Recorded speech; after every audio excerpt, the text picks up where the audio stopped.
board meeting for June 10th, 2020. We are again meeting via Zoom.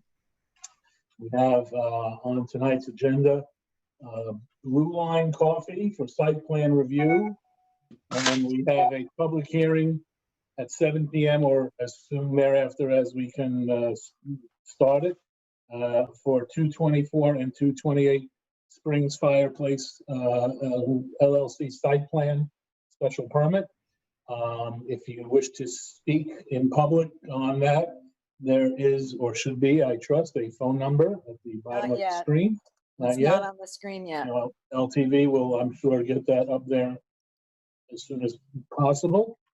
For those of you keeping track, we have a public hearing next week, again at Wednesday at 7 p.m., Wednesday, June 17th, on the Brooks Park application. And we have a public hearing on June 24th at 7 p.m. on the Hellman Hangar application. There is no meeting scheduled for July 1st, which is a Wednesday. I'm sorry, my error. Yeah, July 1st. And also tonight's meeting on the agenda, we had 180 SB LLC on for site plan review, but that is being adjourned most likely to next week, but we'll see about that. So with that, we will now begin the site plan review of Blue Line Coffee. It's counsel for the applicant on the line. There are no callers on the line currently. They know about it, correct? Yes. Okay. Well, I guess that what we need to do is. Why don't we do the Colin Tepper approval and, you know. Well, all right, that's probably. He calls in a few minutes because Maybe it's that'll only. eat up a few minutes of time. Yeah. All right, I apologize for not having it in my notes. Colin Pepper is whose? Is mine. All right, go ahead, Sharon. Why don't you take over? Sorry, I have all these devices going because my Zoom is not working on my desktop. So in the matter of the application of Cohen Tepper, lot line modification, tax map number 300-167-3-3, comma 14, 15, 16, and 17. This is a waiver for subdivision approval. I have read the resolution and vote to adopt. Second. All those in favor? Aye. Aye. Any opposed? In that case, the resolution passed and carried 7-0. Now the question is, with no other matters on for our regular meeting and not having the applicant on the line and being aware, we know that the applicant knows that there's a meeting, knows that they're on and they know how to get on.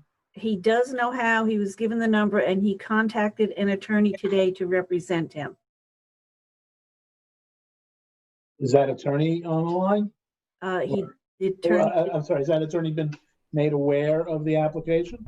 The attorney did not accept the offer or whatever. Oh, he declined, the attorney declined to appear?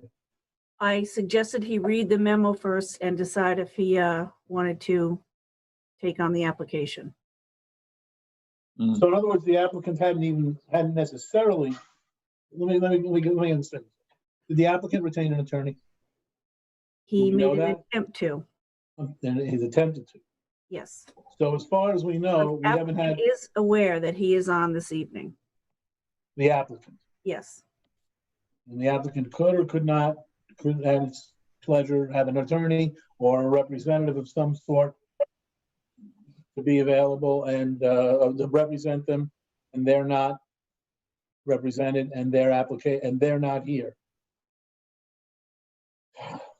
That would appear to be the case. Yeah. Well, in that case, let's Sam, don't we go ahead with it anyway? Yeah, no, that's. Yeah. That's what Yeah. That's what I would say too. He was on the line last time, and then I think the meeting went on for a while. Yeah, He dropped it. He said his representative couldn't make it last time or something like that. But I think we should at least give guidance on the application at this point. yeah, I agree. And if the applicant is not, if the applicant arrives, we'll obviously hear from him. But I mean, I don't know. I prefer not to. I know it's not ideal to adjourn this twice, but if he's looking for representation, I don't know. I think it might be a waste of time to go through and evaluate everything when it could change. Well, maybe what we can do is we can hear from Marco and get that part out of the way. And then if, and maybe hear from Ian, is it your application? Or, I'm sorry for not remembering it. Yeah, Ian, it's yours. Yep. And maybe we could hear from Ian. I don't know. That's the part that we need to. Yeah, I'm happy to talk about it. I think there's some questions, but I defer to Thomas, obviously. Okay. Yeah, I mean, I wouldn't have a problem with letting Marco go through his, and maybe he'll call in during that. But I think it's not the best course to have a discussion about this outside the applicant's presence, especially when we know he's trying to get an attorney. I know it's. I agree with that. I mean, that's not, Right. typically we don't, so. Excuse me, Right, right, Chairman. right. So Chair, Marco- excuse me. This is Mike from LTV. I just want you to know for your own record that we just did double check. Our phone lines are active and open and readily available, and there is no phone call. Okay, in that case, let's get at least we'll hear from the planning department and we'll hear from Ian. And then whether we go forward with a conversation after that, we can revisit that in a moment or two. All right. And so Marco, floor is yours. Okay. Site plan application has been made to construct an additional 312 square feet of retail space via repurposing half of the building's one-story garage. The project proposes a walk-up ATM, a new facade with sliding windows, sliding window doors, new awnings, and light fixtures on the eastern side. 3 new light wells, a redesigned basement with 3 storage rooms, an aluminum fence with an access door along the western side, and new garage doors on the southern side. The intended use of the expanded retail is to sell and rent scooters and water sports accessories. The site is located in downtown Montauk in a central business zoning district.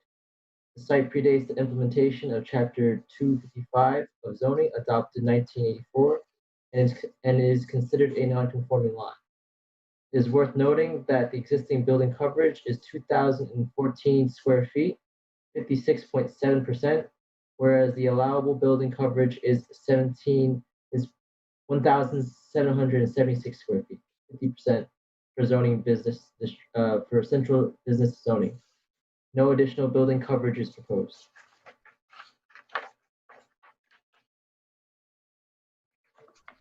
Under the issue of floor plans, certain floor plans were not submitted yet at the time of review. It is recommended that the applicant submit existing basement floor plans, the north/east facing elevation plans. Clarification will be required for the proposed pedestrian doors that's shown on the floor plans as being within the new garage doors. An elevation drawing of this side of the building may help clarify this. The proposed floor plan for the first floor appears to be a hybrid of both the first and second floor, and not to clearly show all the uses on either the first or second floor. Floor plan drawings appear to indicate that the second floor contains existing retail space. However, according to the latest CO, certificate of occupancy, the building is to have an existing apartment on the second floor, a first floor retail, and a one-story garage. A floor plan of the proposed uses for each floor, including the square footage of each use, should be provided. The first floor plan indicates that a part of the existing garage will remain. The applicant should clarify how this portion of the garage will be utilized. Marco, can you turn yourself up at all? Sorry, am I too quiet? Just a little. Okay.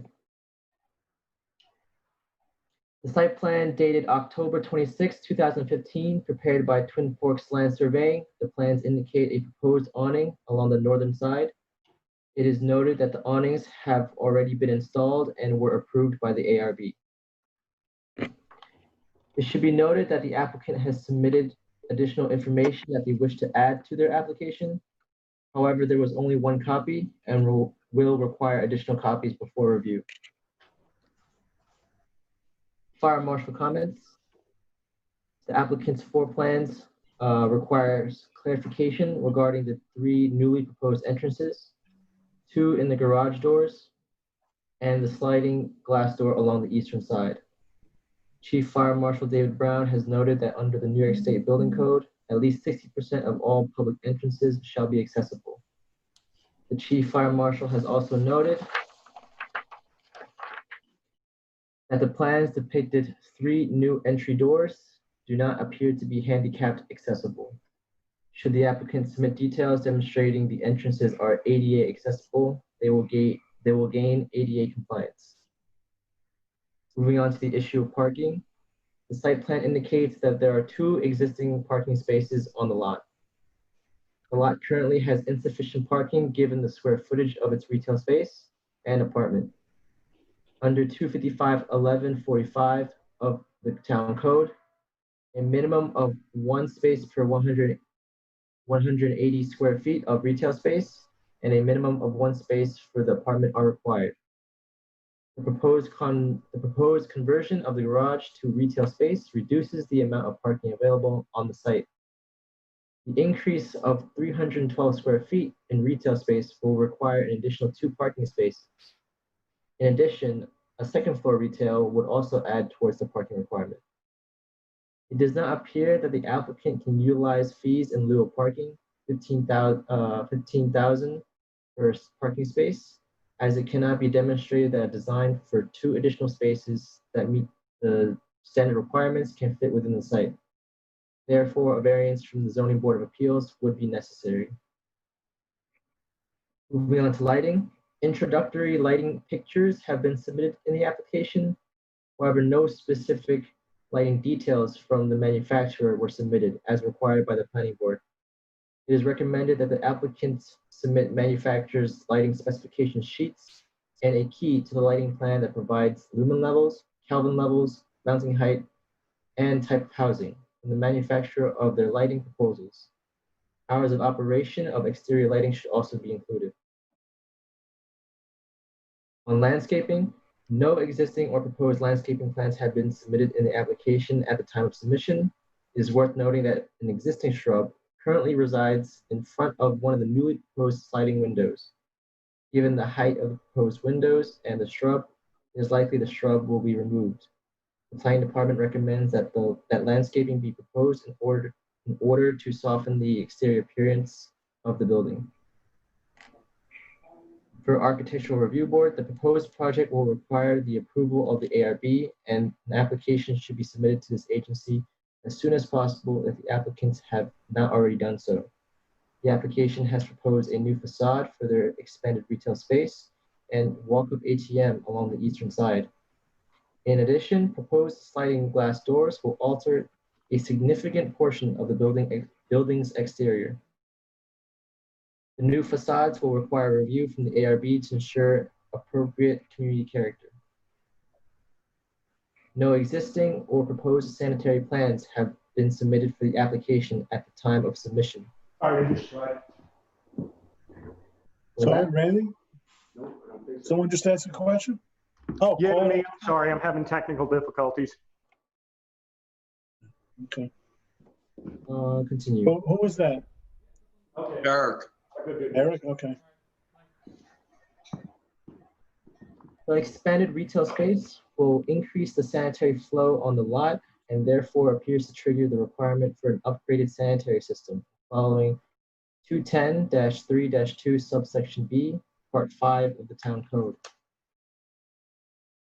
In addition to the conditions provided in subsection A, for all their following circumstances, the sanitary systems installed must be, or the current sanitary system must be upgraded to a low nitrogen sanitary system as defined in Chapter 210-1-4. Just want to read the part 255-6-30B.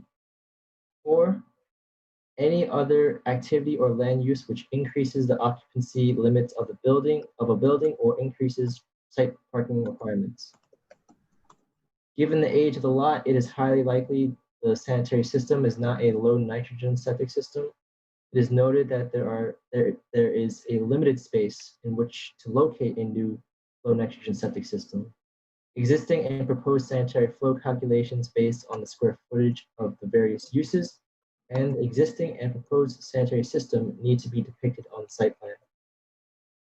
The application has indicated that roughly half of the one-story garage will be used in the proposal for expanded retail. The expanded retail space will increase the sanitary flow of the lot, which will require additional approval from the Suffolk County Department of Health Services. The applicants are encouraged to submit an application to this agency as soon as possible if they have not already done so. The project is a Type 2 action pursuant to SECRA and Chapter 128 of the Town Code. Moving on to the following questions. Should the applicant provide floor plans for the existing basement and proposed first and second floors and the existing and proposed north/east facing elevation plans? Should the applicant address the lack of ADA access from the proposed entrances along the south and east? Should the applicant propose landscaping for the site? Should the applicant provide parking calculations on the site plan? Should the applicant submit existing and proposed sanitary system details and flow calculations for their proposal? Should the applicant submit lighting plans with details as described above?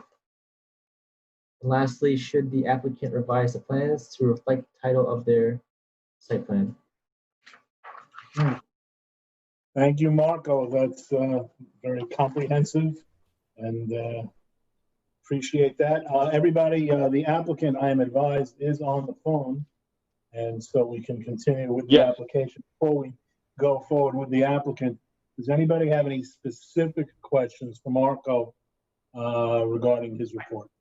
This is Eric. Can you hear me? Eric, yeah, we got you. This is a question for everyone. Can you see the screen? Can you see the aerial right now? Yeah. You can, okay. Because I don't get the readout over here, but Jason told me that you can see it. I just want to make sure you can. Yeah, and it's occupying the screen. Sam, I have a Yeah, go ahead. Specifically about the about Marco's report. We can discuss the application overall after we hear from the applicant. The survey shows those propane tanks. I just want to make sure those tanks are owned by the adjacent and used by the adjacent owner. I just wondered, those above ground propane tanks on the neighbor's property. Yeah, those are the Big Shack's propane tanks. Well, who's that? Okay. This is the applicant, Mr. Costanzo. All right, we'll give you the form in just a moment. Does anybody else have any specific questions? Yeah, I have a question. Marco, would you mind explaining the parking requirements? How many parking spaces are required? I'm not sure I understand what you wrote there. And also with regard to that, the $15,000 per parking space, how does that play into the calculations? Yeah, so for parking, there's currently 2 parking spots that I've observed currently on the lot. If it's to have expanded retail space, that would increase the number of parking spots required. And so for utilizing fees in lieu of parking, you can, as long as you demonstrate that you can fit those additional spaces within the lot, you can pay a fee in which you don't have to actually have those spaces. However, the lot seems, to my observations, that you cannot have a design in which those spaces could be in there. And so it's currently stuck with ever how much parking it has, which is just 2 spaces. So the total number of spaces that you calculate they require are 4? If you were to have, I don't have an exact number, but I know that if you're requiring 1 space for the apartment and 1 space per 180 square feet of the existing retail space, it currently does not meet the existing parking requirements. So even for those two required spaces, they don't meet that requirement. No, they do not. As far as, Notwithstanding adding retail space, which might require even more parking. yes, Okay, so even the way it stands now, they don't have those 2 parking spaces that are required. And the way the $15,000 fee works is you can only pay that $15,000 if you have the parking space available on your lot, but decide not to use it as parking. Is that how it works? I believe so. Yeah. I do want to clarify that.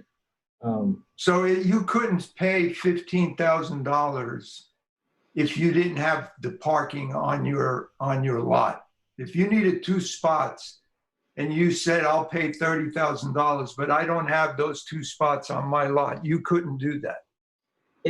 They could, Lou. Yeah. An applicant could do that if the planning board allows it. It's the planning board's discretion to allow someone to pay fees in lieu of parking. If you don't want to let them do that, you don't feel that that's appropriate, there's not adequate adjacent parking, then they need to go for a variance. And obviously without the support of the planning board in front of the ZBA. So what Marco is trying to get at is that the building right now, it's 1 space per 180 square feet. I'm not sure the exact amount of retail space. And in fact, I think Marco wasn't either because the plans are a little bit confusing as to what the existing retail space is. But they're way substandard. They probably need about 8 or 9 spaces. They only have 2. If they're adding 300 plus square feet of retail, they're adding a requirement for an additional 2. So there's almost no parking here. There's 2 spaces in the rear at the alleyway. So they're exacerbating a situation of substandard parking. Well, let's get into that when we get into the discussion, all right? Okay, I'm just letting you know. Yeah, no, that's fine. I appreciate it. Let's just, Sam, like I say, yeah, go ahead. Sam, so question, Marco, is the existing parking spaces are where it says stone asphalt on the survey? Not in the garage, right? Those are the 2 spots that I've counted. There is a garage, which I can assume has parking as well, but I'm not sure if that counts towards. Aren't they proposing to convert the garage to retail space? Half of the garage will be retail space, and as far as I'm concerned, there's only enough space for possibly parking 1 car in there. All right, well, we'll move on to the applicant in a moment, and maybe we can raise that issue with the applicant and then discuss it further when we have our discussion. Any further specific questions about the report? In that case, the applicant, you're still there, I hope? Yes, I'm listening. Thank you. Okay, sir, the floor is yours. If we can get your name and where you're located. Yeah, my name is Mr. Costanzo. I live at 786 Montauk Highway, and my architect has kind of gone missing in action. He was going to be attending the meeting virtually here, but I'm just listening in and trying to learn something. And this is my first application for any type of major modifications. I bought the building in 2016 and trying to improve it. Okay, have you had a chance to look at the report from the planning department? Have I had a chance to look at which document? The report from the planning department. The, Oh, the link that's on the website? well, it's on the website, yeah. But, you know, it says at Yes. the top, site plan special permit evaluation. Have you had a chance to? I if you went wanna on the comment about website that? I went on the website under agenda and I clicked on the name of my project. That's the only documents that I've been able to find that's published. Right. Is that what you're referring to? Yeah, exactly. You know, I mean, if you want to, we've just heard from the planning department. And I understand you came on in the middle of the conversation, middle of the report from the planning department. If you wanted to, if you have anything you wanted to respond to that's contained in the evaluation, I keep calling it a report. You know, we'd be happy to hear from you. If you want to, you know, wait for your attorney or your architect or whomever it is, come on. I suppose we can do that. You know, I want you to have an opportunity to be heard on this application, but you know, if you don't have anything you want to add, then you know, you can. Like I say, it's your application, it's your call. If you want to handle it. If you want to adjourn until your attorney or your architect or whomever you're working with is available, we can do that. Right. We can go and move on to the discussion among the board with about the application. It's like I say, it's your application, it's your call. Okay. So. Well, my biggest concern is a defined use. I've been doing retail across the street at my Kai sandal shop for about 15 years, and I've always wanted to rent scooters and some vehicles.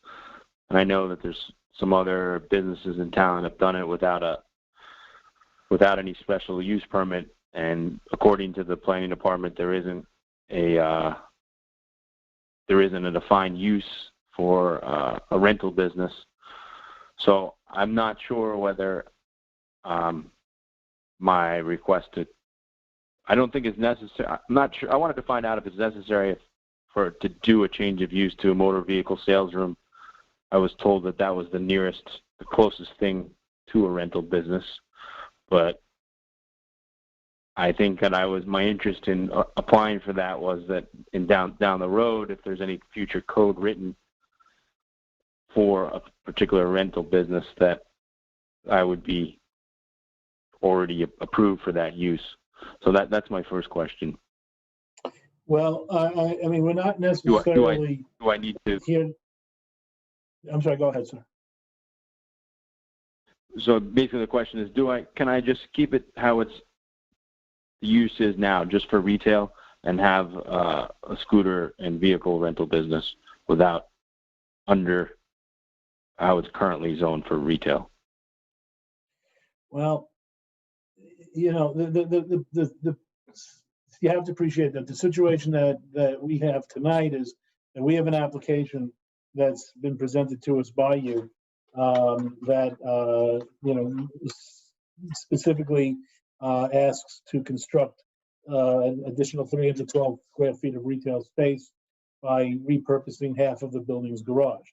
Now, the details of that and how you go about doing that is for you to present to us. It sounds, and I'm not your attorney, I'm not your representative, but it sounds to me like you might want to have the assistance of your attorney or architect or whomever is helping you with this application to have, I suppose, your own viewpoint on the questions that you're raising now. I don't want you to find this conversation that I don't want you to find that the board takes up a conversation about the application and makes certain findings and determinations, and you find yourself saying, "Oh, why did they do that? That's not what I wanted," and only because it hasn't been presented to us in a way that is to your advantage. So again, it's your choice. Right. Oh, that's nice of you to clarify. So are you saying my choice is to adjourn now or proceed with this discussion? Well, I mean, do you have an attorney? No, I'm not for this particular Okay. purpose. All right. Well, and your architect is not available. So it's I find myself in the position that I often find myself as an attorney telling somebody, I'm not your attorney, I can't give you advice. but it's your choice. I mean, it's your choice how you want to handle it. It's well, customary. how can I get an answer about, how would I be able to get an answer about having a business renting scooters and vehicles under dry retail usage instead of going about changing Building department. Yeah. We've got a whole staff of people in the planning department, building department. They have people there that you can meet with and get these specific technical questions answered. The principal building inspector, sir, is the ultimate arbiter of what a use is, how it's defined, whether or not, that constitutes a retail use or something else. I don't know if you've spoken with Ann Glennon directly about this, this business model idea that you have, but if you haven't, I strongly recommend that you do, because ultimately, if there is any ambiguity over what this use definition is, this board really can't make that call. They would have to direct it back to her. So you might want to be preemptive and get, either get a phone call or email her and pitch that question to her, because ultimately that is her prerogative. My concern is that you not find yourself, prejudicing your own application. I'm going to suggest that, as chairman, that I'm going to ask that this be adjourned. Well, Sam, Ian here, you don't want to give some guidance on the, we have an application before us. I understand your concern and I share it, but I do think the applicant has come to us in good faith and hearing from us about what we have before us and what the concerns might be. And, obviously we're not going to plan their site for them, but it might be worth there's no requirement that an applicant have an attorney or architect. No, there isn't. But he's asking you a specific question about. I think we could shine some light on that though if we go around. I think we should be, Didn't Eric answer that would be awesome just to get a feel for it. He's directed the applicant. All right, let me say this. Still comment on the application. Give him some. Let me do this. It's up. As I said from the beginning, it's up to the applicant if he wants to go forward at this point in time. If he does, then please just tell us yes or no. And if you do, then we'll go forward. And if you have nothing else you want to add, I'll turn it over to the board for discussion. Again, it's up to the applicant. Yeah, I'd like to open it up for discussion, and then if something comes of it, I'll hire the appropriate person to help me through this. The attorney, the architect that I had hired is apparently in the hospital, and he hasn't been responsive to me for a couple of weeks, so I had to just go about this on myself. And it's new territory for me, but I really just want to try and walk away with something constructive from the meeting so I can, keep moving forward. Okay. Do you have anything else you want to say about the application? So, sir? Was that a general question? I didn't hear that to the group. Yes. If you wanted anything they wanted to add so that in our discussion, we can bear that in mind.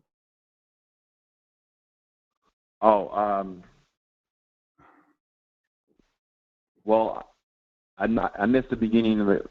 Marco, did you mention the request to install an exterior staircase off of the back, from the roof of the garage to the back parking lot? I mentioned that that you've submitted plans, and I'm assuming that's what you're talking about. But that what I presented was what was prepared for last week, so it's a little bit. It's not been updated with anything that you might have submitted within the week or so. And if it has been, it has to be make sure that you have additional copies so that all the board members can get copies of those as well before I can actually review it. So if you're referring to those specific ones, I have not mentioned those specifically, no. Okay. So the things that I was looking to do was to increase the visibility from the side of the building by putting in these accordion doors, and also put in a staircase from the garage has a flat roof, and there's only one form of egress there from the flat roof.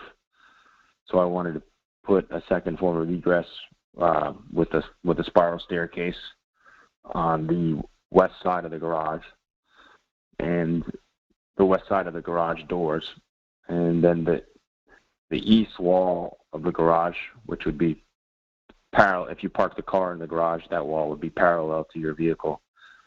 That's where I wanted to open up that side, so that if I had scooters parked in the 300 square feet, in the 300 square feet garage, and a car was parked in front of the garage door, my inventory wouldn't be trapped, so to speak, inside. I'd have a second way to get wheel the scooters out into the blacktop. So that was the purpose of the staircase, would be second form of egress off of the porch on top of the garage. The purpose of the accordion doors on the east wall of the garage, if you were to pull into the right side of the garage in your car, the east wall would be the wall on your right. So that would gain access to be able to remove my inventory from the garage. And the purpose of the awning over the ATM is just to create some shade. And then the purpose of putting the glass doors on the corner of the building closest to Main Street would just be for aesthetics, to make the facade of the building look balanced. Do you park cars in the garage now? Yes. And they're cars for storage, or are they got staff parking, or? Staff parking. Okay. And how many cars can you get in there? Just a two-car garage. Okay. And you'd be doing away with one of those car spaces by converting one of the garages to a sort of a storage retail space for the scooters. Exactly, yeah. And, scooters would be out on the road most of the time, but obviously at night or in the off season, they're going to be stored in there and bringing them in and out. So you'd be eliminating. We go around, just to give some guidance here. I think that's a good idea, Ian. Let's let. I could eliminate. Hello? I still could keep. Yeah, I still could keep the two parking spots, because the garage it wouldn't fit 3 cars, but I can fit 2 cars and scooters. So I don't necessarily have to give up the space. I just wanted to be forthright and say that this is that I'm trying to use the space to run my business, versus just claiming that it's just my residential garage, which it is. I live upstairs, so like an owner be an owner operator of the property. Okay. That may answer some of our questions about the garage. Okay. Before I move on to the board, was there anything else you wanted to add about the application, sir?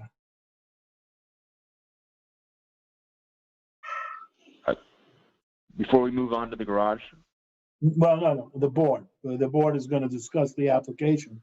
Before we do that, I want to give you, Oh, I want to okay. make sure there was nothing else you wanted to add or. yeah, I just wanted, well, as long as you understand, I think I gave a brief description of what my motivation for this for the space is. I'm trying to, you know, I'm trying to make more of a useful space on the side of the building to run a business, instead of just being reliant on one tenant. And you know, as a young business person, it's kind of hard to rely on a rent stream just from one business right now. So I'm hoping to be able to improve the footprint. You're planning to go from one retail operation to two retail operations?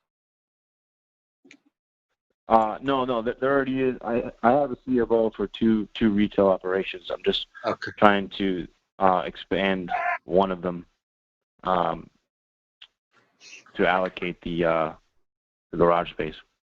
Okay. Okay. In that case, I think at this point, Ian, you want to take over? It's your application. Yeah, definitely. First of all, thank you to the applicant for coming before us. You know, I know it's a big deal to go before the planning board or site plan, and I think that you come in good faith and are looking to do something with your property, and I appreciate that you're here. I think that. Oh, great. Could I get your name? I'm sorry. Oh, yeah, my name's Ian. Ian Calder Piedmont. I'm just the planning board member that is the I guess the lead member on your application, or committee member. So I speak first, but I get one vote like the other 6 members. I do think that. Great. Well, thanks a lot, Ian. No, I appreciate that you're here. You know, people usually avoid us. And so it's you know, we want to be here to help. We have the interest of the town, the neighbors, the applicant in mind, and so thank you. I do think this site plan needs to work. You would probably be well served by having an architect or an attorney give you advice about our code, because we can't advise you specifically about how to plan your site. But I will say, based on what we have before us, what I think your main issues are. Your building is already over coverage, meaning it's bigger than it should be if it were to be built today. You don't have enough parking based on today's standards. And so anything you do to increase your retail space here is going to trigger requirements that are seemingly hard to meet. Of course, you might be able to pull something off, but that's the appearance. So if you open up part of this building that's parking and open it to retail, that will trigger new parking requirements, perhaps septic. So anything you do, I know your goal is sort of to improve your business or, you know, better your footprint here, but anything that's currently classified as retail space, if that expands at all, it's going to trigger some things that make it pretty difficult for you. I don't want to go too far down the road of landscaping, lighting, and ADA compliance, because I think that, you know, you're just here to sort of vet this idea before us. And I think that, you know, what I've said so far should let you know, I think, what your hurdles are. Curious, as always, to hear what the other board members think. But you know, I think that on the face of it right now, what you're asking for is very difficult. I do think, as earlier discussed by Eric Shantz from the planning department, going to Ann Glennon to ask about what exactly this use would be. Is it a retail use? Is it something else? It's not for us to determine. That's the chief building inspector who does that. So you might want to start there before you design the site to make sure the use itself is, you know, compatible with your CO, because it's a pre-existing use here, a pre-existing building. When you start to make changes beyond what the use currently is where things get triggered, or if you expand your retail space. So, you know, I don't know if that helps you at all, what I'm saying. But basically there's work to do based on as the current proposal. But I think asking the chief building inspector about what the use you're trying to do, what that will be described as. That's her territory. And then keeping in mind that any expansion of anything going on is going to trigger things that might be difficult to accomplish. Okay. And besides the expansion of the retail space, in terms of improvements to the facade and a staircase, would that just fall under the architectural review board and not involve the planning board? No. Well, you probably ask Ann about that. The awning is ARB. If you have approval for that, I don't think that's really a planning board issue so much. The staircase, maybe, but probably not. So I would start with making sure that the use that you want to do there is appropriate, because a change of use is definitely a planning board issue. The question is whether it's a change of use. Go ahead, Randy, did you have something?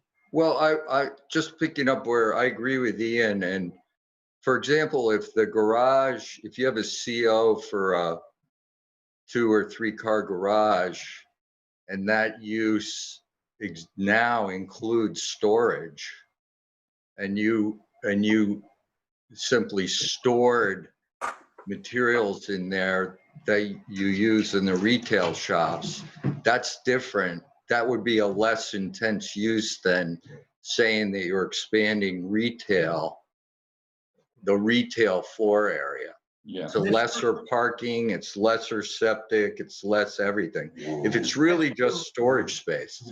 That's true, Randy. The only thing is that if you're substandard parking right now, so yes, we're using the building for without this proposal, you don't have enough parking according to today's standards. So if the garage is considered parking currently, and you change that would be problematic too, because you certainly can't reduce parking. Beyond that, Randy's point is that if you expand retail, that would trigger even more parking, whereas storage wouldn't. It's just if the storage conflicted with existing parking, that would be problematic. So there's some work here. There's no question. Not to contradict you, Randy. I'm just trying to say. No, I agree with you. I mean, I don't know if there's, I don't know what the layout of that garage is. If there's a loft in it or what, The other thing was the whole whether or not the building inspector considers an ATM another use or not. That would they may have I think that the applicant would do well to meet with the building department, get these technical questions that we shouldn't be opining on ourselves. Get a fix on that, because it's going to impact the application and how the application is presented. Ian, if you don't have anything else at this point, I'd like to go around the table. And I'll start with Sharon, if that's okay. Yeah. No, I mean, I agree with what both Ian and Randy are saying. I think this is really, I think he needs to start with Ann Glennon and get an opinion from her on whether he's expanding the uses, whether it's just storage, and really get a parking calculation based on what he wants to do and how he moves forward with the parking. Those are the two major things he's got to clear up before anything else happens. If he just wants to pretty up the building, then ask Ann what he needs to do with that as well. But in terms of the expansion of the use, he needs to get some guidance. Thanks. Anything else, Sharon? No, that's it. Okay. Randy? I agree with Ian and Sharon. And really to Ian's point that additional retail triggers parking, and according to Marco's memo, it also really triggers a alternative septic system, which is almost virtually impossible to put on that lot. And even if you could, it's a major, well, you might be able to get grants for it. But I think I think those, as Sharon said, prettying up the building is probably the path of least resistance. And then just repeating what other people have said. Thanks, Randy. Kathy? I don't really have anything to add. I just want to thank Kai for coming before us, for the reasons that Ian was saying, and just go to the building inspector and get the advice on whether these uses are permitted in this space. A little bit of a 10 pounds of potatoes in a 5-pound bag, I think, but we'll give him some info. Okay, thanks. Ian, you've spoken, and Lou, it's on. Lou? Yeah, Gabriel, is it Gabriel? No, my name is Costanzo? Gabrielle is my sister. My name is Julian. Oh, Julian, sorry. I saw your name on the application. Okay, so Julian, the only thing that I want to emphasize, it was already mentioned by Randy, I think, in my opinion, first of all, you got all good advice from the rest of the board members, especially about going to see Ann Glennon.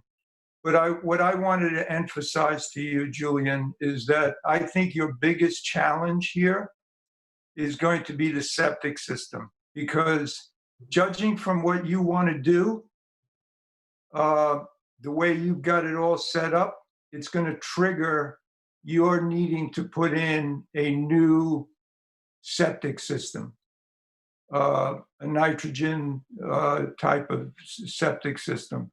And from what I understand, and I don't take my word for it because I don't know, but all those properties in that area, in that downtown Montauk area, and I'm familiar with your property. It seems that there is not enough room for that type of septic system.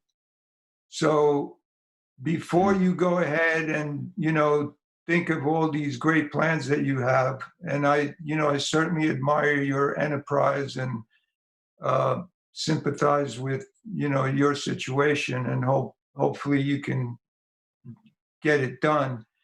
But I just want to again emphasize that before you do anything else, you should really see whether or not any of this triggers getting a new septic system, and whether or not the property will be able to physically absorb it. And that's all I have to say. Good point, Lou. Really good point. Ed, you have anything you want to add on this? Will Ann Glennon be able to answer? You'll need to sit with her. You're going to need to sit with her, and I mean, if you're taking away one thing from this conversation, then you need to spend some time with the building department with respect to your plans. Let me hear from Ed Krug. Ed, go ahead. Yeah, Sam's last statement was sort of the bottom line. Thanks for coming in front of us, Julian. I appreciate it, and I think you got a lot of good advice tonight. I totally appreciate your desire to optimize the property. I think everyone who does business out here needs to be creative and find ways to do that. And I think the advice to go next to Ann Glennon is pretty clear, but that's your next step. And maybe there is some other way to approach this that will obviate some of the hurdles that we've been talking about tonight. So that's definitely the first step. And I'd really think about after that, depending on what you get from that conversation, thinking about getting some assistance from an attorney probably to kind of help you through to the next steps. But appreciate what you're trying to do and wish you luck with Ann. Thank you, Ed. All right, we have some consensus questions. I'm going to run through them for the board, and if anybody on the board thinks that disagrees with basically the proposals by the planning department, please speak up. But what I'll tell the applicants is, these are areas that the planning department thinks that the application finds lacking. And, the board may say otherwise as we go through them, but you should bear them in mind so that after you've met with the building department, you'll be able to present an application that'll be more likely to present what it is that this board can accept. So the first question is, Okay. should the applicant provide floor plans for the existing basement and proposed first and second floors and the existing and proposed north and east facing elevation plans? And again, any members of the board that disagree with this, please speak up. Sam, I don't see, I think the meeting with Ann Glennon has to precede really all this. Well, all right, look, Marco went through these questions when he did the presentation, which, you know, Yeah. and we've all seen this. So I think the applicant needs to understand that these are issues that, at a minimum, he has to address. So She may want to see them as well, so. yeah, absolutely. Yeah. All right, so, but again, I want to put them on the record so that the applicant understands it. And again, if anybody on the board thinks that it's, you know, more than the applicant needs to deal with, speak up, you know, if that's what you want to do. But let me just run through these and then we can send the applicant on his way to the building department. Should the applicant address the lack of ADA access from the proposed entrances along the south and east? Nobody else is saying anything. I should tell the applicant so he understands we take ADA issues and Americans with Disability Act issues very seriously, and so you really do need to look at that. Should the applicant propose landscaping for the site? Nobody's going to disagree with that, I'm sure. Should the applicant provide parking calculations on the site plan? And again, as the applicant can see from today's discussion, parking is a major issue here, and we do need to see parking calculations. Should the applicant submit existing and proposed sanitary system details and flow calculations for their proposal? And as Lucatizzi spoke about, this is an important and a costly issue, possibly, that you should look into. Should the applicant submit lighting plans or details as described above? And should the applicant revise its plans to reflect the title of the site plan, which is something that, again, if the applicant is guided by counsel or, you know, an architect possibly, that he'll have a better, if you will, application. So, but with that, I think we're going to move on to the public hearing as the applicant has. I didn't understand the last question. Should the applicant change the name of the application? What that means, all of those items were basic site plan elements that are required whenever you submit a site plan. So right now, if you see at, I don't know if you're watching on LTV or if you can, sir, but on the survey that you I was submitted, watching just. Okay, well, Yep. for the board anyway, because I know they can see. But the Yeah. survey you submitted that illustrates the site, on the top left-hand corner, it just says survey of, and then gives the subdivision lot number. Somewhere on the plan, it needs to say site plan of, you know, your application title, which I forget exactly what it was, Blue Line Cafe. Okay. I got you. You know, so it has to have a proper title. It's just, it's the most, Right. you know, mundane kind of thing, but it needs to be done. Easiest thing to fix. Yeah. Maybe. That's, all right. So, yeah, I can fix that in 10 minutes. all right. Well, you'll be spending a couple of hours on all the rest of the stuff. So, you know. Oh yeah, a couple of days. Well, all right. Listen, that's part of planning. My main takeaway that I wanted to understand is taking away the request for an increase in retail usage, increasing the floor plan. If I take that away, the other request that I have for the improvements, that only is under the ARB and does not have anything to do with the planning department. You're asking. I'm not going to answer that question because that's okay. way out of our. What you need to do, sir. what you need to do, I'm sorry, I don't mean to interrupt you, but what you need to do is you need to meet with the planning department, you need to meet with the building department, and you need to figure out the next thing you need to do, make this application go forward. As it stands right now, it's, we've given you a lot of advice here, which, you might be able to get more readily, if you have the assistance of counsel or a consultant.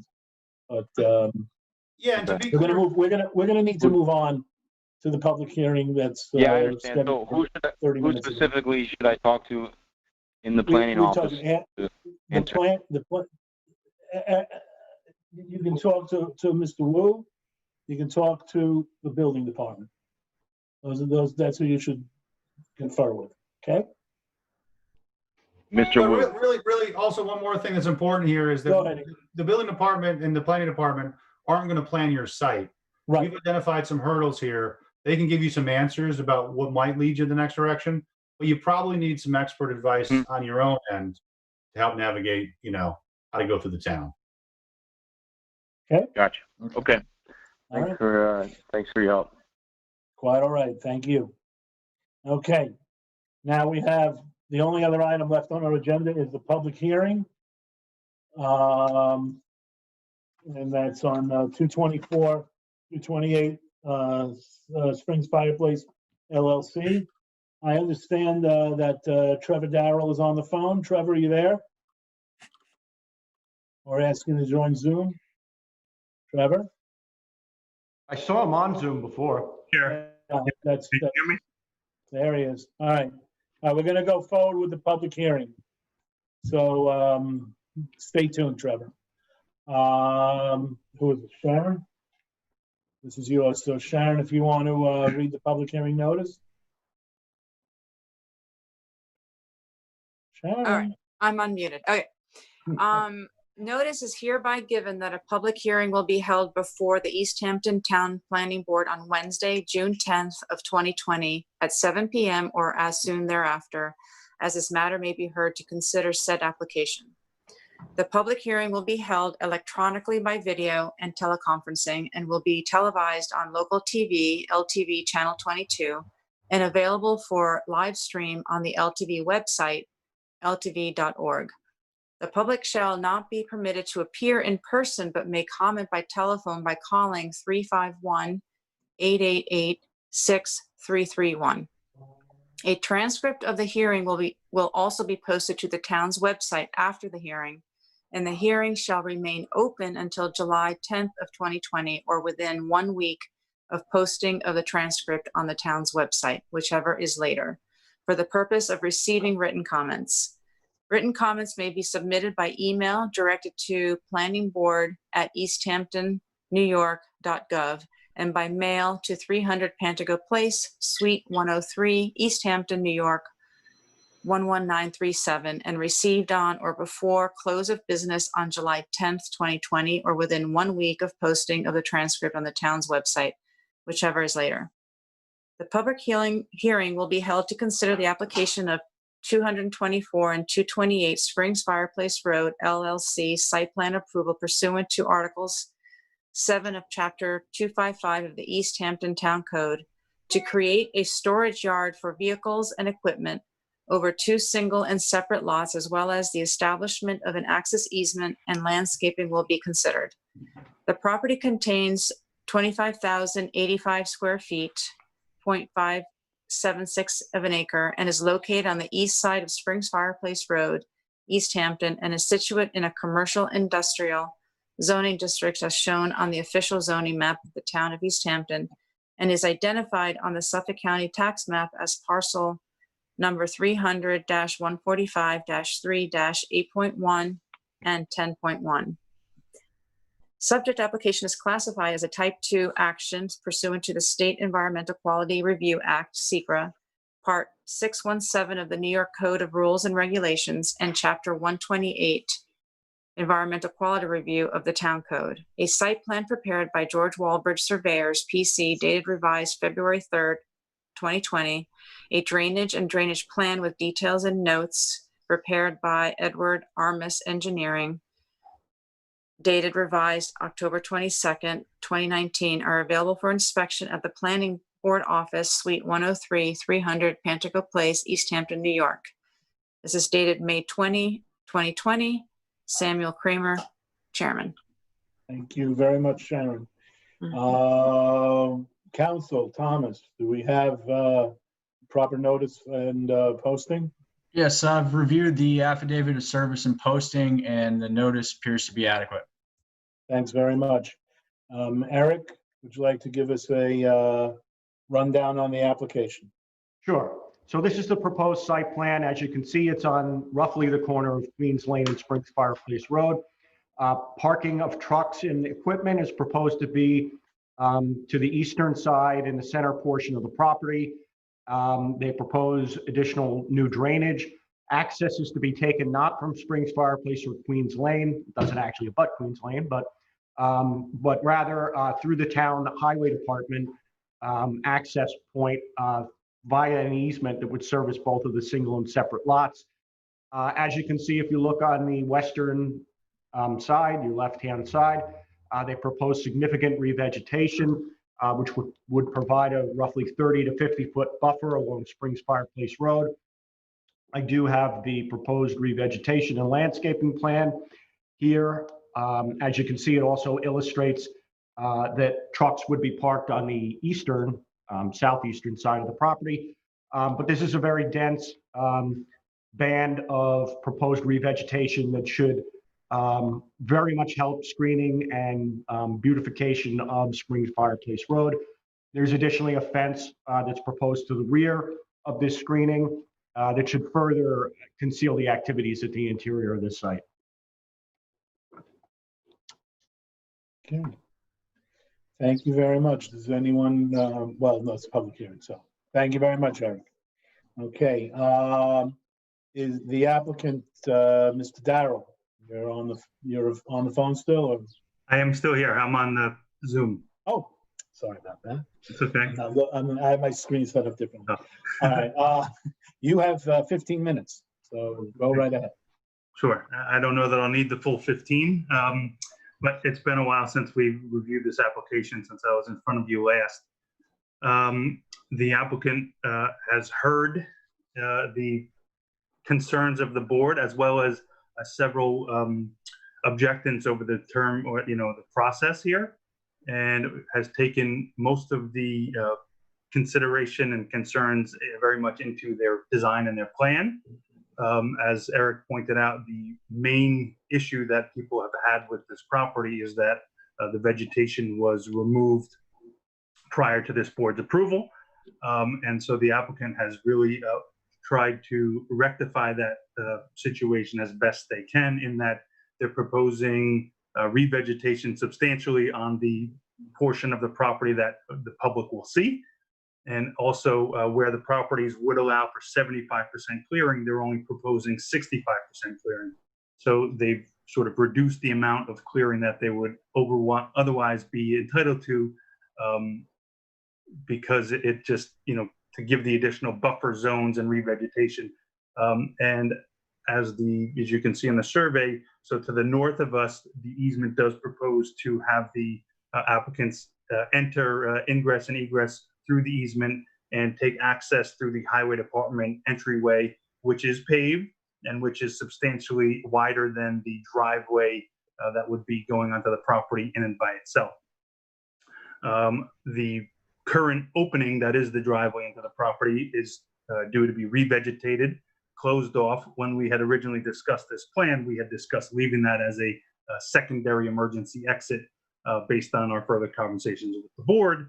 That plan was then scrapped, and it's now planned to be completely vegetated through. So the only entranceway in and out of this property will be through the easement, and it does allow to be recorded, which we have all agreed would then require any future owners to be bound by this board's decision that access to the subservient lot would require access, ingress, and egress over that same easement, so that future owners wouldn't come back to this board seeking to access the properties through the southern borderline, which actually I think is the entryway to under the bridge, but also onto Springs Fireplace Road, which would then require removal of vegetation. So by doing the easement, we've now basically guaranteed that the buffer and the vegetation will remain in its location for the remainder use of the property.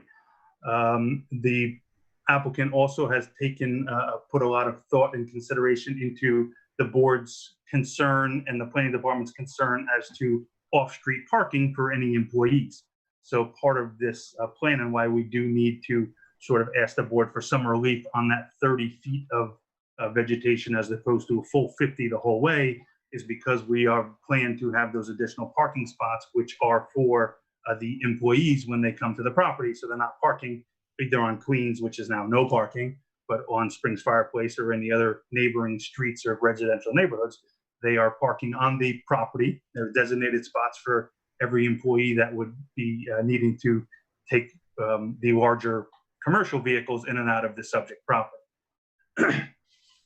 The applicant, has tried to address the issues that were raised, at least by one of the email that I saw that's been in the board's file for a couple of days now, as to making sure that we revegetate, that the property gets, maintained properly. We have the septic proposed, as Eric said, is on the southern boundary line, and it will access because that's where the flow is headed from the north to the south.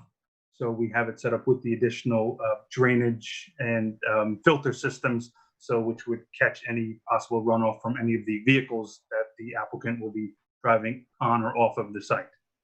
The fact that it ultimately will be paved, and the plan that was approved by Mr. Talmadge before his retirement would address, I think, the concerns that some may have raised about any dirt that may travel from the site onto Springs Fireplace Road.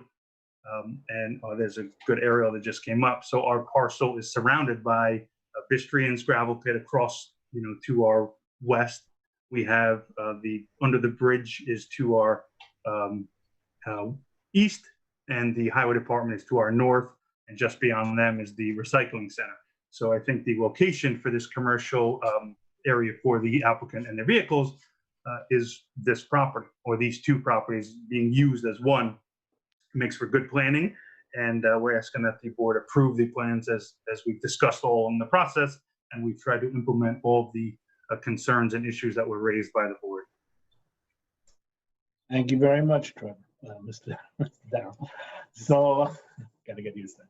All right, LTV, Michael, do we have any callers wishing to speak at the public hearing? Yes, there are 2 callers. We have the previous caller still on hold and 1 new caller. Well, I'm going to, I suppose we can get the, let's get the new caller on, and maybe you can find out if the caller from the previous application really, wants to speak on this application. I'd have to do that on the air. I can't speak to him any other way. Okay, in that case, let's get the first caller, or the second caller. Okay, caller, you are live on LTV. Could you state your name? Thank you. This is David Buda, B-U-D-A, at 6 Montgomery Avenue in East Hampton. Generally, I want to commend the applicant for having resolved most of the issues as far as improving the appearance and ultimate appearance of the site for the intended use. Obviously, the property is elevated from the roadway, so it's essential that the landscaping be lush and full. Otherwise, everyone will have a view of the septic trucks and tree removal vehicles, and they really shouldn't be looming on the horizon if at all possible. So there is ample screening provided. I hope it will be well implemented. I have one site question. At some point during this process of the application for this and the adjacent property, a 6-foot wooden stockade wall was erected, and I don't know which property owner erected it, but if it's this property owner that erected it, I think that the board should address the attractiveness of it and even the need for it to be so visible and comes so close to the street right of way, it really is a detriment to the aesthetics of the area. But I do not know if it's this applicant or the below the bridge people that put that up. So that's just something for the board to inquire about. I have one last thing. Again, I commend the applicant. It's good to see two local family businesses expanding and making the investment to provide for appropriate parking for their commercial vehicles. But I have one concern, and it's mostly theoretical perhaps, but you have two undersized lots in the commercial industrial zone that are going to be used by two interrelated LLCs that purchased it from two, if not identical, at least interrelated sellers who are going to improve the property for one use, make improvements pursuant to what will probably be one building permit for drainage and pavement, and yet the planning board does not appear to see the need to compel the two properties to be merged into one legal entity. So I heard Mr. Darrell express the concern that the sellers, and who gave mortgage financing, are concerned perhaps that if this use ever were to terminate, they would want to be able to reserve the opportunity and the right to restore the two separate properties for two future undersized, non-conforming commercial uses, which I think the board should abhor and prevent. So if it's at all possible, I think you should take a close look, everyone involved, the sellers, the owners, the board's attorney should take a very close look at whether you're creating a terrible precedent of having one use, even though there are not going to be buildings, one commercial use with one entryway, one drainage system, voted to one commercial use, and yet allow the two legal lots to remain as separate entities. I think it's unprecedented, and I think it's a bad precedent. And that's all I have to say, again, other than to say to the applicants, I appreciate all the work that was done with the landscaping and to change the access. And even though there's not a full 50-foot of landscaping, the property does does taper, so I think they've done the best under the circumstances. I don't really have an objection to the slight waiver that the board is being asked to give. That's it. Thank you. Thank you very much. Michael at LTV, do we have anything else? Any other? I know we have the prior applicant is on the phone. Is there anybody else? No, they've since hung up. Besides him? There are no other callers. Correct. There are no other callers on the line. Okay, very good. In that case, since it's now 7:48 and the public hearing was scheduled for 7 p.m., we can safely assume that anyone who wished to speak would have called in, and we can, at this point, consistent with the notice, adjourn the public hearing. We can not adjourn. We can end the public spoken comment part of the public hearing, leaving the written record open until July 10th or 7 days after the transcript is posted, whichever is later. And we're not closing the public hearing, though we're not going to have any more spoken comment. But again, to the members of the public who may be watching, until then, until July 10th or 7 days after the transcript is posted, to get into us written comments, which will, of course, be read and considered by the board. So with that, we've exhausted our agenda. We previously took care of the Cohen Pepper matter. So it is now 7:49, according to the clock in my hand. If no one else has anything they want to add, I will like to hear a motion. Motion close. Is there a second? That motion to adjourn. Anybody? Well, we're closing the meeting. Hour. Right, adjourn the meeting. They're not the public hearing, the meeting. All those in favor? Aye. Any opposed? In that case, we are adjourned. Thank you.